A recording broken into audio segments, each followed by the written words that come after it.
Hey Jared, how you doing?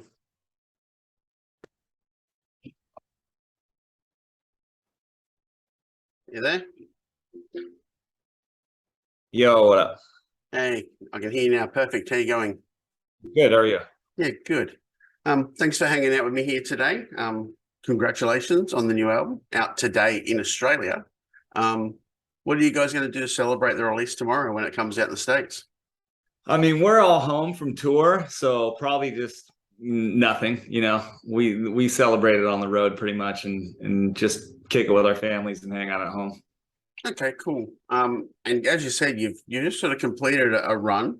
How much of the new material did you sort of preview?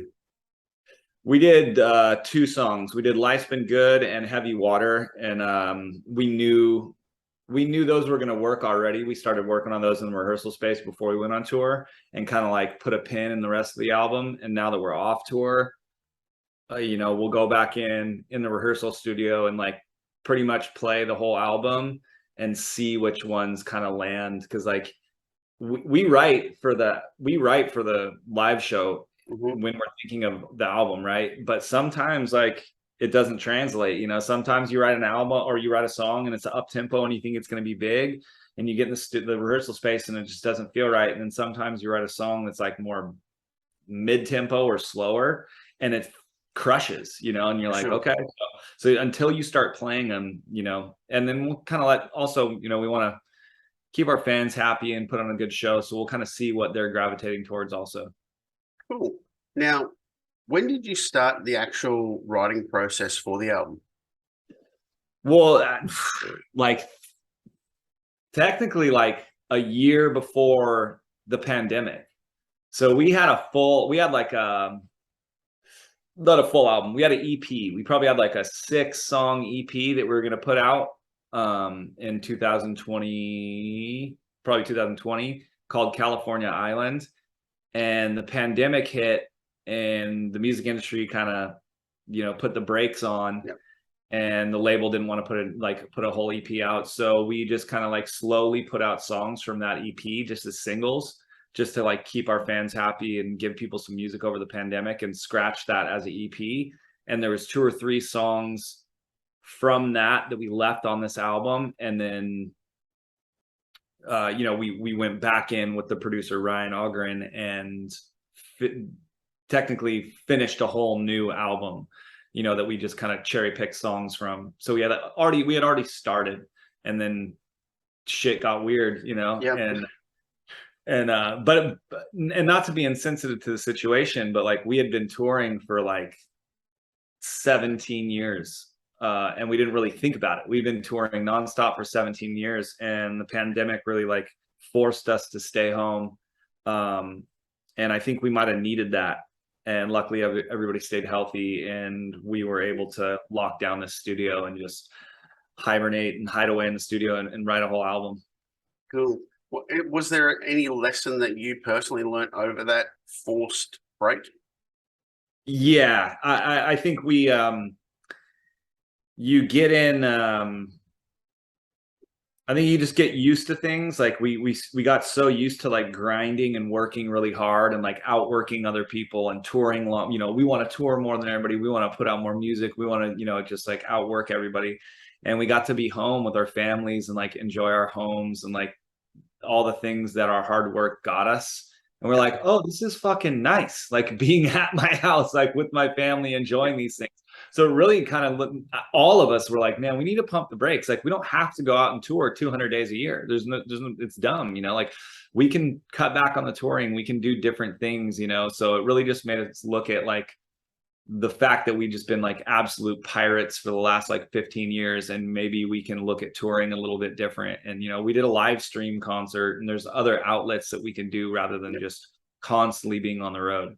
Yeah, a lot of bands are now going to doing the runs. Like they'll go for 4 weeks, they'll come off for 4 weeks. Yeah. Is that the sort of thing that you're going to be looking at? Yeah, I mean, we used to do just 3 months straight. Like we don't have to do that. We did a month on, 2 weeks off, 3 weeks on, and that was the tour this year. That was dope. It was great. Like we can split it up. Just like family's important, your mental health's important. Like you get to a stage where we love touring so much and we love playing shows, but there's a right way to, and we don't want to oversaturate. Like we need to get to Australia, we need to get to Japan, we need to get back down to South America, you know, when things are like completely open and cool. We tour America every year, you know, like we don't want to oversaturate it, you know, so maybe take a little break off and go do some international stuff. Perfect. Now you mentioned the song Heavy Water before. For me, it's a song about empowerment. Yeah. What's the most powerful lesson you've learned so far in life, do you think? Shit, bro. The most, that's a heavy question.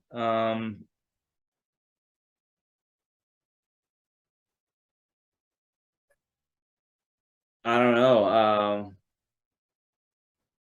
The most important lesson that I've learned. Yeah, just even recently. Doesn't matter what it's to do with. Is there just something that you've taken away and just gone, I can change that. I can make that better. Oh yeah, you know what, for sure. So in this, in my, well, at least for me in this career, we started out and we set goals, right? And there was nothing that was going to stop me until I got to that goal. Yep. And I got to that goal and I set another one. And there was nothing that was going to stop me until I got to that. And I'm still doing it to this day. And then when I look back, it is like that really cliche thing where I didn't enjoy the journey to get to the goal. And then when I got to the goal, I didn't give a fuck about the goal. I just cared about the next goal. Right. Yep. So now it made, you know, it definitely like made me realize that now I'm much better at it. I'm just enjoying the ride more now. Like I have goals and that's cool. If we get to them, great. And nothing is going to stop me. I'm going to work just as hard, but I want to be more present in getting to that. Because before the only thing I cared about was getting there. And I'd get there and be like, next. It was always bigger and better. Grass is always greener, you know? So now I'm just cruising and like just enjoying it. And it's really made me like love my job, love music, like rekindle the whole thing. I feel like, you know, kind of day one, like the whole vibe I felt like when we first started writing music is kind of come back around for me after this break. And I think that was one of the big things I learned from the break is like, man, now that I have a chance to stop moving, did I even enjoy that? Yep. Or did I even let myself enjoy that? You know, which I did, we did, but there was definitely times where I could have been more present in the moment and less like I only give a shit about what's going to happen at the end of the year or 2 years, 4 years, 5 years. I want 10,000 people instead of 500 people, you know. Goals are great. Goals are fantastic, but if you're not enjoying the journey, you know, then what's the point? Yeah, cool. Now you've covered Joe Walsh. Life's Been Good. A lot of people know Joe is in the Eagles and stuff like that. People don't probably realize how cool of a solo artist he is. Whether you're a fan or not, you've likely heard one of his songs somewhere, somehow, and not even realize it's him. So how did this decision come about? So we were looking at, so we did a live stream during the pandemic for our fans where we did every album acoustic, and every album we'd also throw in every, like, you know, we do every Wednesday we did it, and we would also throw in a cover, and we're like, man, covers, you know, we haven't done a cover in a long time, or like we don't really do covers. We'll take songs, flip them, add verses, like more like looking at it from a hip-hop standpoint, like we'll kind of almost sample them, take parts we want, and we're like, it'd be cool if we did it on the album. So we looked at, you know, a couple songs, and Duddy, my partner, came in with that idea, and all the other like ideas kind of took a back seat because that my Maserati part, like, it's already reggae, like there's already skanks in it. The tempo was cool. Like immediately I came up with those lyrics. I'm like, this is easy. Like, you know, we're just flipping the lyrics. I'm not rewriting the whole thing. And it was just a vibe, and we just thought it felt good, you know. So we just went from there. It was immediate because we kind of looked at Bill Withers and Zeppelin. It's like, it's so funny. Why does everybody cover classic rock songs? Like, it's so weird that everybody covers classic rock, and we're like, why are we doing this? So we wanted to look at like 90s hip hop, or like maybe folk, or like we tried to look at some other stuff, but nothing felt good. All of a sudden, Duddy came up with the Joe Walsh idea, and we're like, that one feels the best, and we're stoked that we did it. You know, people love it so far. Yeah, and that's the thing. When it comes to a cover, it can go like two ways for me. You can either do the exact replica, which is just no offense to anyone, but how many times do I want to hear a cover of Jesse's Girl that sounds like Rick Springfield? Right, you're like a dad band at that point, like a it bar is. band. Like, what are we doing? Like, I didn't just work Yeah. for 17 years to cover somebody's song, but like we do have hip hop elements. So when we look at things like that, we look at like, how would I sample this? How would I make this a hip hop song and actually sample Yeah. it? You know? And that's the thing I like about it the most is that you guys retained the vibe from the original. You brought your own vibe and then you built around it, which made it into a whole new song. And it's more of a tip of the hat than a cover. Yeah, yeah, I appreciate it. So you get it. Yeah, stoked, man. Yeah. Now the bands use platforms like TikTok to its advantage. How important is aspects of social media like that for bands? And do you think bands overuse them, and do you think they underuse them? Where's that middle ground? Yeah, it's tricky. I agree 100%. They definitely overuse them and underuse them. And I don't know if it's going to be a generational thing also, but like we came up, so we got signed by Warner Brothers the year that like Napster blew up, the like year that pirating was a thing. So we got signed by Warner Brothers, and a year later they had dropped us because they didn't know what to do. Yep. They were cool enough to give us our album back, our masters. Like we own that album. They're like, holy shit, thank you. So they like were like, we release you into the wild. Go do whatever you're gonna do. Yep. So we grew up like as a band, like right when pirating came out, then streaming, then social media. So we've seen it all. We've seen like from CDs and albums to like this now. So we've seen everything. And I think as for somebody that has been through that, as cheesy and as fake as social media can be, because you can do that. Yep. And people might buy it and they might not. And as frustrating as it is sometimes, for new bands, I think it can be really effective. And like, there's a lot of pros and cons, right? And I think the pro at this point is that it's giving you more power, and it's giving more power to the fans and the listeners. Yep. So there's more opportunity for a young band to do things on their own if they choose that path, which you're gonna have to work more. But if you don't want to fucking label and you don't want to go that route, you don't have to. You don't have to do a label. You don't have to do it. You can just find distribution or whatever, or not. Just put it up on Spotify. You can blow up if people like it. And so there's less gatekeepers, right? Yep. So I like that. Like Vacation went platinum and did like 4 billion views because of TikTok. We were sitting on our asses playing video games over the pandemic. Like, we didn't do anything to make that blow up. It just blew up. And that song was 4 years old, and radio had already told us that that song wasn't a hit or a single, and we're not going to play your song. And we were like, no, this is a good song. And they're like, no. 4 years later, the people get a hold of it and it blows up. So I think for me, the best thing about social media and streaming is that there's less gatekeepers and there's more opportunity for young bands. But like at our stage of the band, it's like, we're gonna put out edits. We were putting out edits on YouTube. I grew up skating. We were doing skate edits anyway. That was kind of part of what we're doing. We're always gonna do that. But the trends, if you're following trends, you're fucked. Yep. You're fucked. Don't just keep doing you be the content, like, don't worry about that stuff. And if that is the route you want to go, that's fine. I'm not judging it. That's just not what we want to do. And I can tell you, it doesn't always translate, right? So after seeing all that stuff, I still only care, not only, but the main thing that makes me happy when I come home and like makes me full and feel good as a human being of what I'm doing as a musician is ticket sales. Yep. When I fucking play shows and they're packed, that feels great. That's the best feeling ever. I don't care about streams. I don't care about our Instagram numbers or our Twitter numbers. I don't give a shit. As long as my ticket sales are going up every year, then we're doing something right in my eyes. Does the label agree with that? Maybe not. Because I know people and I know bands that have way more social media followings, way more streams, and they're playing theaters. Yep. They can't do the ticket sales that we do. Which one would I rather have? I would rather have the path that we're going. So it doesn't always translate. If you can do both, then you're stoked. Kudos to you. Yeah, great. And we talked about labels and stuff before you mentioned it. Now you partnered with Better Noise. What do they bring to the band as a whole? Like, I know they're a label, but what do they bring to you as a band personally? We actually got really lucky with those guys, and they're great. they give us a lot of freedom, because when Lay Me Down had hit, like one of our first big hits over here had hit, it came as a fluke. It was just one of these things where my manager accidentally put a song that wasn't supposed to go on the CD. He sent it out to K-Rock, which is a big radio station here.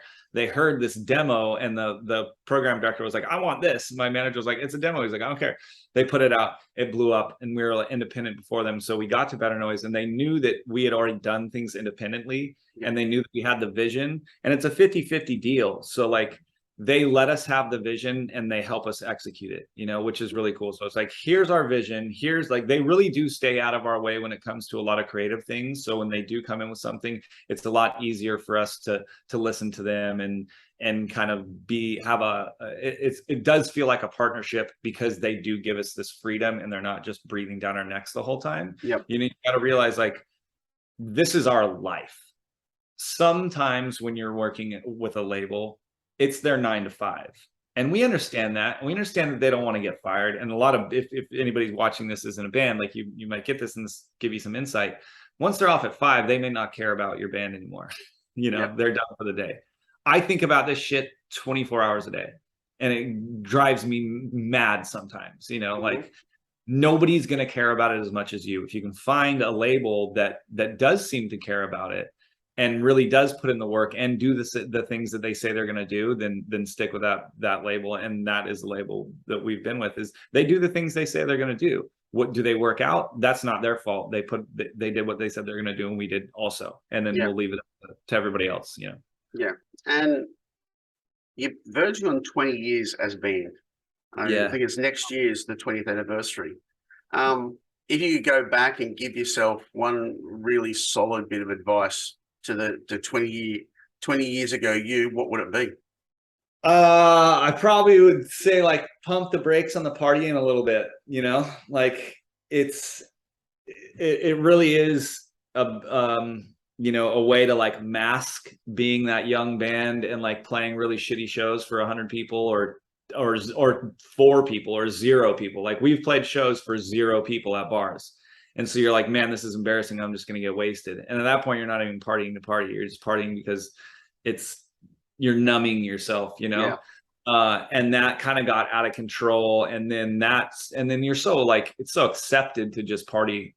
You know, that's technically our job, is to party and like make other people have a good time. Yep. And I just got caught up with that, you know, and it just became my whole life. And, you know, 10, 12 years in, like, I'm unhealthy, I'm raging all the time, I'm filled with piss and pills, and like, it just wasn't sustainable. And I crashed and burned and like had to like kind of rethink what I was going to do, and luckily got healthy. And I just feel like it's not a regret, but I'm like, man, if I was firing on all cylinders and living to my full potential like I am now, a little bit earlier in my career, that would have been cool. But I also believe that things happen how they're supposed to happen, so I accept it. But maybe just pump the brakes on the partying a little bit, probably. Cool. Now, what are the band's touring plans like for the rest of this year and into 23? What have you got mapped out? We have some fly dates, just one-offs, some festivals, things like that. And then we're gonna hit it hard in the spring, and probably, you know, like, we might or might not have, you know, we might have, the plan might be that we only put out an 11-song album, but we have, you know, 13 or 14 songs that we might be releasing at the end of the year, and kind of re-up and like revamp this album and pull that out right before the big summer tour next year. Excellent. And hopefully we'll be seeing you.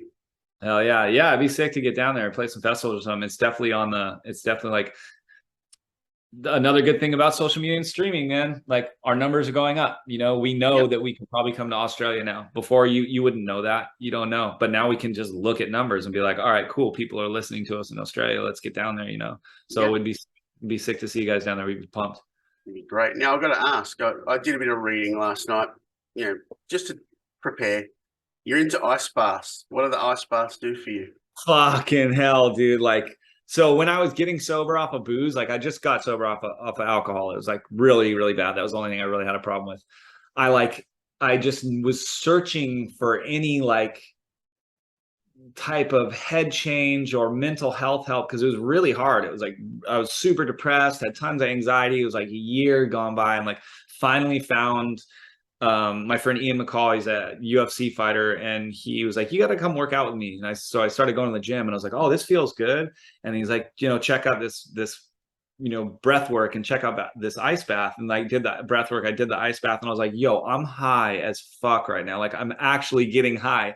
So at first it was like I was just trying to hack the system and like cheat the system, and like, how do I get high and like drunk without getting drunk, right? So that's what it was. And then all of a sudden, like, I started losing weight, I started feeling good, I started looking good. The ice baths give you mad energy. They actually, it actually kind of kills all your weak mitochondria and white blood cells, and in turn your body makes new strong ones. It like releases a lot of dopamine and a lot of chemicals, and it balances them out. Like, it does not only wonders for your mental health, but like I train a lot, I surf a lot. It does a fuck ton for physical benefits and mental benefits. It's like I'm rarely sore, I have a ton of energy. Like, it's just, there's no con other than just, and you just fucking do it. You just got to go wake up and do it, other than freezing your balls off. But when you get out, you feel like $1 million.